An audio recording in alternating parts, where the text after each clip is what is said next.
right, we're going to pick up where we were just talking off microphone for a minute. So I'm here with Ty of Ty Hauling here in Seattle, and we were just talking about, your experience as what appears to be an optimistic person, right? Yes. And before we go into the, optimism lane, let's talk a little bit about Ty Hauling, because what your name is not Ty Hauling. No. Right? It's Thank You Hauling. Yes, thank right? you hauling. And you move junk. Yes. You move a lot of junk. Yes. There's a lot of junk in your trunk. Yes. All right. So let's talk a little bit about, how you started your hauling business. Okay. So I started it about 2 years, going on 3 years ago. So it's actually two of us. But one of my close friends, his name is Jason. He's really behind the scene. He don't never want to participate in. He doesn't want to haul things. No, not at all. But as far as like him being like a businessman, he is one of the best people I can have in my corner. Yeah. So one day I was actually doing security work, and I had told him like, hey man, this security thing is not working for me. I need to find something that I can get some money and just be my own boss. I'll try to be my own boss. And then I saved up some money. He saved up some money, and we went and got a truck. But it wasn't easy to get a truck. The first truck we got, it was like we looked at it. It was bad. It seems like you need a truck for a Yes. hauling company, Yes, right? you do. You can't patch it together with like a Volkswagen Bug or something. Not at all. Yeah. Not at all. Yeah. So you got the first truck and it broke. Yeah. Yeah. So no, we got the truck that we got. That we was gonna buy when we was putting our money down. Somebody brought it from us. Somebody brought it before us. Oh, so we was right out from under you. We was going to get it, and the guy called us and said, "Hey, somebody brought the truck." Yeah. So we didn't have no truck, and then we found the truck on Craigslist, and when we got the truck, it broke down a week later. Yeah. It was. Yeah, it was bad. I heard that part about your story, and it's like, well, what do we do? Yeah. What do we do? What do we do? Do you consider yourself an entrepreneur?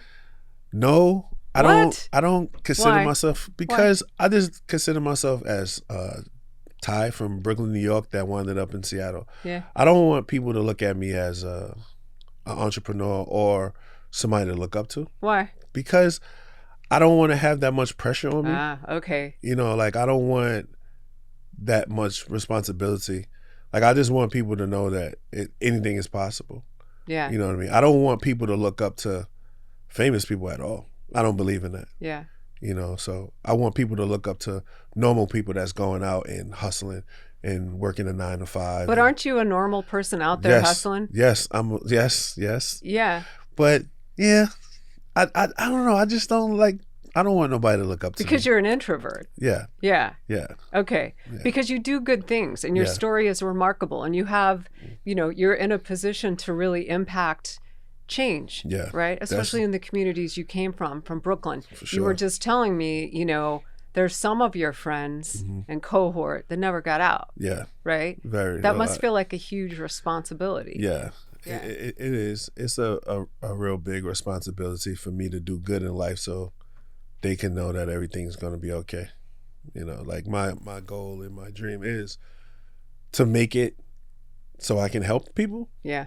Not say like far as give them money, but give them opportunities where they can go out and make money. Right. Because if I, quote unquote, try to get rich, or if I was rich, I wouldn't give money.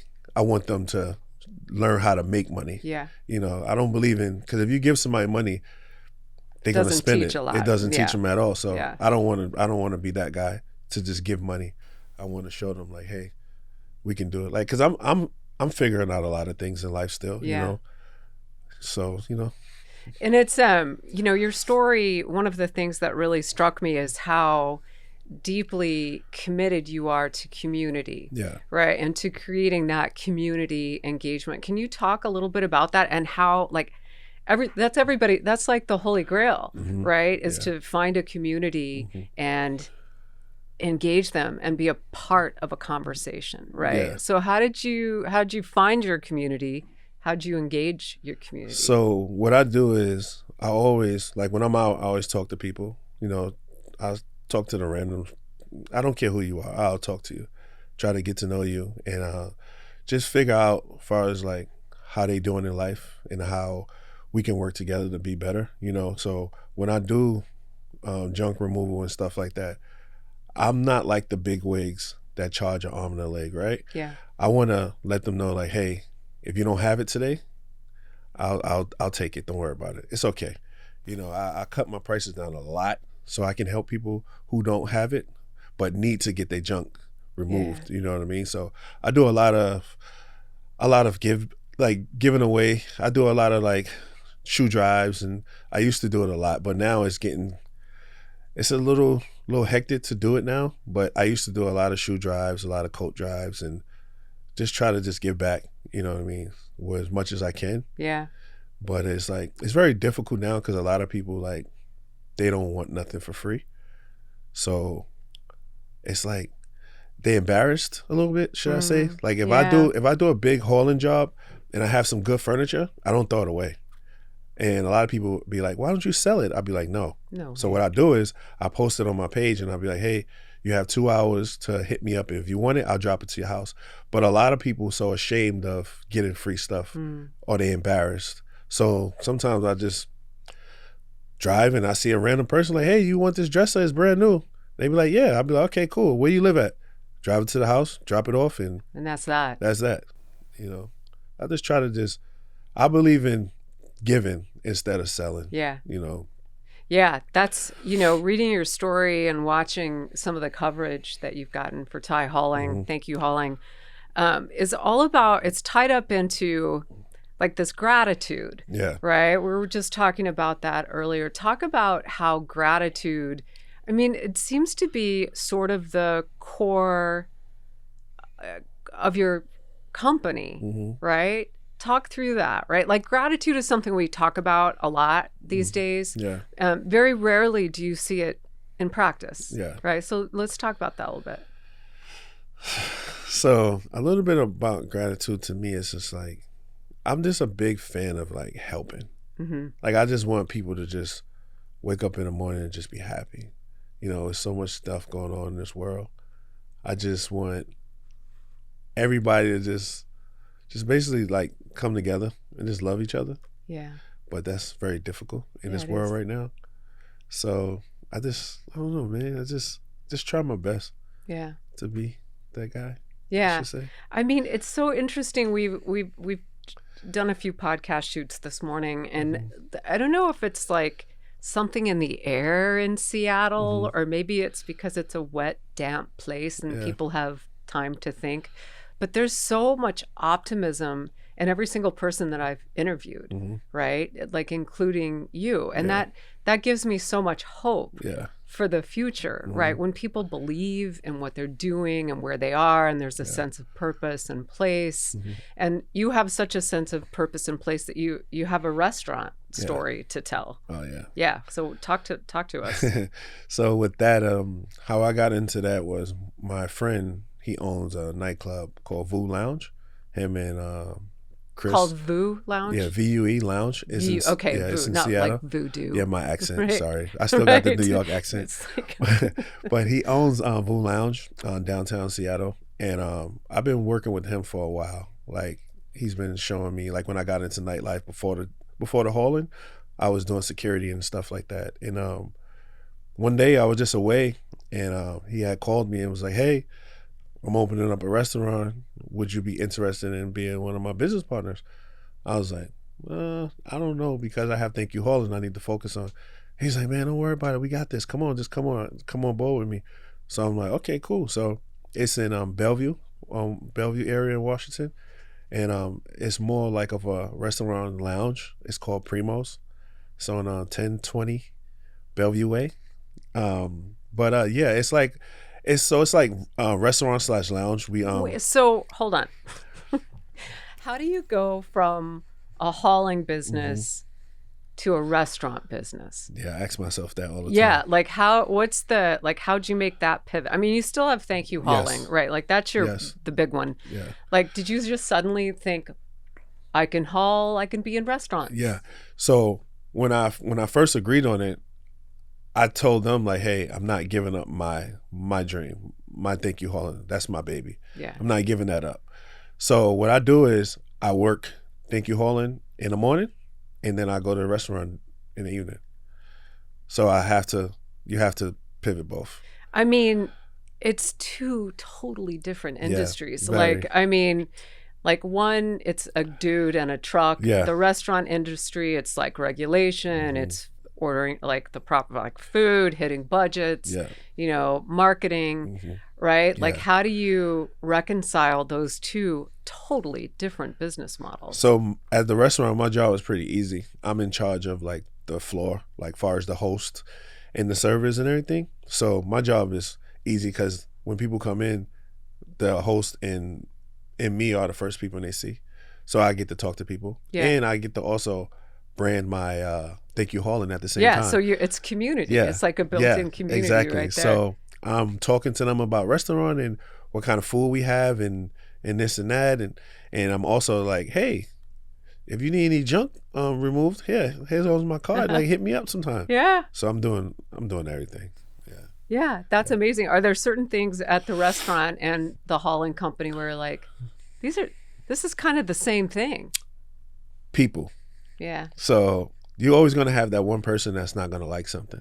They're not going to like the way you move the dresser and you damage their floor a little bit. So people is just like, they're not going to like all the food that you bring out. Exactly. So you have to find out. You cannot please all the people all the time, right? So you got to figure out how can you make it work. So, and that's when I come in and just be like, hey, I can give you a couple of dollars off, or I can give you some free food or something like that, just to make people happy. You're never going to please people, but it's always worth a try. Yeah. You know what I mean? Exactly. Is there, it's only been 2 years since you started Thai hauling, right? Yeah. Are you like, what are the biggest mistakes you've made? Like for the entrepreneurs out there who are like, not only does he have a hauling company, like he's now a partner in a restaurant, right? But looking back, like what mistakes have you made or miscalculated? Going into the business without knowing pricing. Oh, that's a big one. So that's a big one. Yeah. It's like when you see something, you're like, oh, I'll do it for this. And then you get to the junk, you get to the dump, and that's the price of your job is the junk fee payment. Yeah. So it's like, oh man, why did I charge this person that? And then you go home, you be like, I just did it for free. Yeah, you can't undo it either. It's not like you can go back. That's one of the biggest hurdles. But it's a learning, it's right? Definitely like a learning you lesson. adjusted that. It's definitely a learning lesson. And what about like, what is the biggest joy you feel at owning your own business? Setting your own hours. Yeah. And basically helping people that can't get a job. You can, like, some of your friends call you and be like, hey, can I borrow some money? Be like, no, you can't borrow no money. You can come work and you can get some money like that. That's the best thing, is just like putting people in position where they can earn instead of just give them. Yeah. So that's one of the biggest blessings. That's pretty empowering, Ty. Yeah. Like that's a big deal. Yeah, that's one of the, like, and like I was telling you off camera, I try to videotape, not even videotape, I try to like record myself a lot, like when I do jobs, because I want my friends to see like, hey, oh, Ty got a truck. I can go buy a truck. Yeah. So you do want to inspire people. Yeah, so I take that back. Yeah, because that was like, people. I wasn't buying that. Yeah, right? I do want to inspire people, so that's a good thing, because where I come from, Coney Island, 31st Street, is very rough. Yeah. Very, very, very rough. You know what I mean? And I just, it's tough. Sometimes I get a little emotional when I think about my friends back home and my family. I wish I can be that person that can just grab them all and just be like, come on. Yeah. But I can't. You can't save everybody. You can't, but you can lead by example, right? Yeah. And you'll find your way through that. And you're in a position to have an impact on, even if it's just one person's life. Yeah. Right? A positive impact. That is, there's a burden to it because it's a responsibility, right? But it's really, really important to use your voice to lift people up. Yeah. Right? Yes. And so you've got the hauling business, you've got the restaurant. What next? Lipstick?